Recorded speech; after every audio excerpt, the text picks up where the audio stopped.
Daud seorang gembala, sangat peduli, sangat memperhatikan domba-dombanya. Dia bertanggung jawab kepada domba-dombanya, tidak membiarkan domba-dombanya dimangsa oleh binatang buas, tidak membiarkan domba-dombanya diserang oleh musuh-musuhnya, tetapi dia memperhatikannya, saudaraku yang kasih, dengan sangat luar biasa. Saudara, kalau gembala domba yang ada di dunia ini sangat memperhatikan domba-dombanya, sangat peduli dengan domba-dombanya, apalagi Tuhan Yesus, Sang Gembala Agung, sangat peduli, sangat memperhatikan kita, dan bahkan memberikan nyawanya buat kita, saudaraku yang kasih. Dia rela disalibkan hanya untuk menyelamatkan saya dan saudara. Saudaraku yang kekasih dalam Tuhan, Tuhan Yesus adalah gembala yang baik, yang peduli dengan kita, yang memperhatikan kita, dan bahkan yang sangat bertanggung jawab dengan setiap kehidupan kita. Saudaraku yang kekasih dalam Tuhan, saudara, kita boleh perhatikan lagi bagaimana Daud ketika dia menjadikan Tuhan sebagai gembalanya di dalam hidupnya. Ketika dia membiarkan hidupnya digembalakan oleh Tuhan, apa yang dia alami? Dia mengalami hal-hal yang luar biasa di dalam hidupnya, saudara yang kasih. Kita boleh perhatikan ayat-ayat firman Tuhan ini.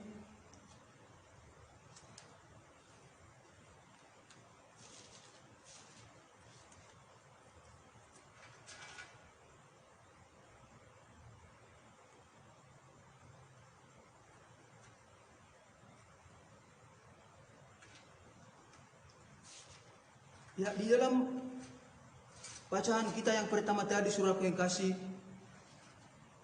kita boleh perhatikan pengalaman Daud bersama dengan Tuhan.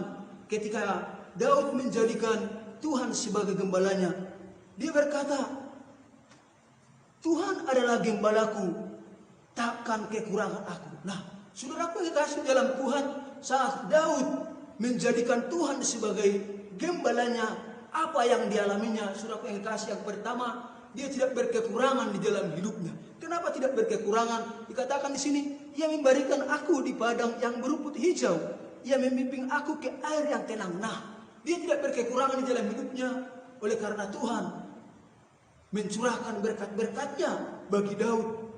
Oleh karena Tuhan menyatakan berkat-berkatnya bagi Daud. Nah, sangat luar biasa, saudaraku yang kasih, ketika kita menjadikan Tuhan Yesus sebagai gembala dalam hidup kita, Tuhan akan mencukupkan segala kebutuhan kita.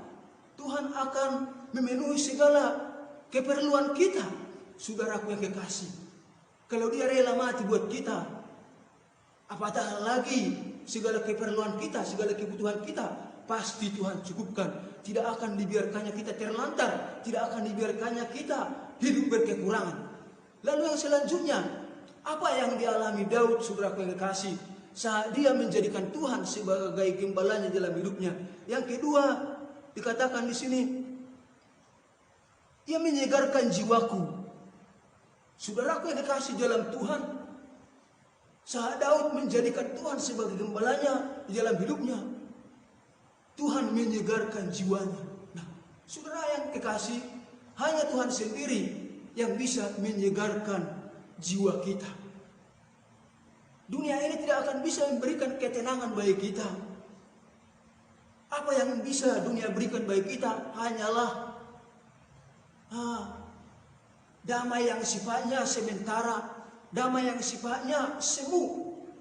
Tetapi hanya Tuhan Yesus sendirilah yang bisa menyegarkan jiwa kita, yang bisa memberikan damai sejahtera di dalam hidup kita. Dan hanya di dalam Yesuslah kita menemukan damai sejahtera yang sejati. Dia berkata, datanglah kepadaku yang letih lesu dan beban berat, aku akan memberikan kepadamu kelegaan. Saudara, artinya bahwa Tuhan Yesus menjamin bagi setiap orang yang menjadikan dia gembalanya, akan menyegarkan jiwanya, akan memberikan kelegaan, akan menolong di dalam segala permasalahan dan beban yang dialami di dalam hidupnya. Lalu selanjutnya yang dialami Daud atau pengalamannya bersama dengan Tuhan saat dia menjadikan Tuhan sebagai gembalanya, dikatakan di sini, Ia menuntun aku di jalan yang benar oleh karena namanya. Nah, saudaraku yang kasih dalam Tuhan, kalau kita menjadikan Tuhan Yesus sebagai gembala kita, maka kita dituntun di dalam jalan yang benar, saudaraku yang kasih. Kalau kita hidup di luar Tuhan, maka perjalanan kita akan selalu menyimpang dari kebenaran, saudaraku yang kasih. Tidak ada hal yang benar yang bisa kita kerjakan kalau kita hidup di luar Kristus. Karena apa? Karena dialah satu-satunya kebenaran itu. Jadi ketika kita menjadikan Kristus sebagai gembala kita, maka kita akan dituntun berjalan di jalan yang benar. Karena dialah satu-satunya jalan kebenaran itu. Dia berkata, akulah jalan kebenaran dan hidup. Tidak ada seorang pun yang sampai kepada Bapa kalau tidak melalui aku. Saudaraku yang kasih, dia akan menuntun kita di jalan yang benar. Karena dia sendirilah jalan kebenaran itu. Saudaraku yang kekasih dalam Tuhan, saya katakan kembali, kalau kita menjadikan Tuhan Yesus sebagai gembala kita, maka kita akan dituntun berjalan di dalam kebenaran. Lalu yang selanjutnya, saudaraku yang kekasih, apa yang dialami Daud saat dia menjadikan Tuhan sebagai gembalanya, dikatakan di sini, sekalipun aku berjalan dalam lembah kekelaman, aku tidak takut bahaya. Nah, saudara yang kekasih, Daud tidak takut berjalan di dalam jalan yang penuh dengan tantangan, yang penuh dengan bahaya. Saudara, kenapa? Karena Tuhan Yesus menyertai dia.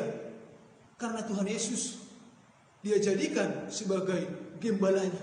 Terbukti, saudara kekasih, saat Daud menghadapi Goliat yang besarnya seperti raksasa, dia dapat mengalahkannya. Goliat dapat ditumbangkan, saudara kekasih, padahal Daud badannya kecil. Itu semua karena apa? Adalah berkat pertolongan daripada Tuhan, berkat penyertaan daripada Tuhan. Terbuktilah apa yang dikatakannya ini, aku tidak takut bahaya sekalipun di dalam lembah kekelaman, sebab Engkau besertaku. Nah, jadi ketika kita menjadikan Tuhan Yesus sebagai gembala kita, maka kita akan selalu disertai, maka kita akan selalu dijaga, dilindungi, saudara yang kasih, di dalam perjalanan yang banyak tantangan ataupun rintangan. Di sana pun Tuhan akan menyertai kita, saudara yang kasih, di dalam Tuhan. Saudara, lalu yang selanjutnya, apa yang dialami Daud saat dia menjadikan Tuhan sebagai gembalanya? Yang dialami dia adalah, Engkau menyediakan bagiku di hadapan lawanku. Engkau mengurapi kepalaku dengan minyak, pialaku penuh melimpah. Dikatakan di sini, Engkau menyediakan hidangan bagiku di hadapan lawanku. Nah, artinya terhadap lawan-lawan Daud pun Tuhan membela. Tuhan membela Daud terhadap lawan-lawannya. Orang yang mau melawan Daud, saudaraku yang kasih, itu terhadap lawan-lawannya. Bayangkan dikatakan di sini, di hadapan lawan sendiri Tuhan menyediakan hidangan. Sangat luar biasa, saudaraku yang kasih. Artinya bahwa penyertaan Tuhan itu atau pembelaan Tuhan itu kepada orang yang menjadikannya sebagai gembalanya sangat luar biasa, saudaraku yang kasih. Karena itu marilah kita jadikan Kristus sebagai gembala kita, yang menuntun dan yang menyertai kita di dalam setiap kehidupan kita. Lalu yang selanjutnya, saudaraku yang kasih, Daud berkata di sini, kebajikan dan kemurahan belaka akan mengikuti aku seumur hidupku. Nah, Daud meyakini bahwa segala yang baik atau berkat-berkat Tuhan, atau dikatakan di sini kebajikan dan kemurahan belaka akan mengikuti hidupku seumur hidupku. Dia meyakini bahwa ketika dia menjadikan Kristus sebagai gembalanya, maka segala yang baik yang akan mengikuti hidupnya, saudaraku yang kasih di dalam Tuhan. Jadi saudaraku, saat kita menjadikan Kristus sebagai gembala kita, saudaraku, maka segala yang baik, segala berkat-berkat Tuhan, itu yang akan mengikuti kehidupan kita, saudaraku yang kasih. Saudara, lalu yang selanjutnya apa yang dikatakan Daud di sini? Dan aku akan diam dalam rumah Tuhan sepanjang masa. Dia buat komitmen di hadapan Tuhan bahwa dia akan setia kepada Tuhan. bahwa dia akan mengikut Tuhan sepanjang masa. Saudara yang kekasih dalam Tuhan, sangat luar biasa saudara. Ketika kita menjadikan Tuhan sebagai gembala kita, maka kita tidak akan dibiarkan berkekurangan. Segala kebutuhan kita, segala apa yang kita perlukan akan dicukupkan. Bahkan juga ketenangan jiwa kita atau damai sejahteranya akan senantiasa diberikan buat saya dan juga buat saudara. Bahkan di dalam perjalanan hidup kita yang banyak tantangan, yang banyak rintangan, saudaraku, Tuhan Yesus menyertai kita. Seperti yang dikatakan oleh Daud, dalam lembah kekelaman pun aku tidak takut bahaya, sebab Engkau besertaku. Saudaraku yang kasih di dalam Tuhan, biarlah kita jadikan Kristus sebagai gembala kita yang menuntun kita dan juga yang mengendalikan setiap kehidupan kita. Saudara, inilah firman Tuhan buat kita pada malam hari ini.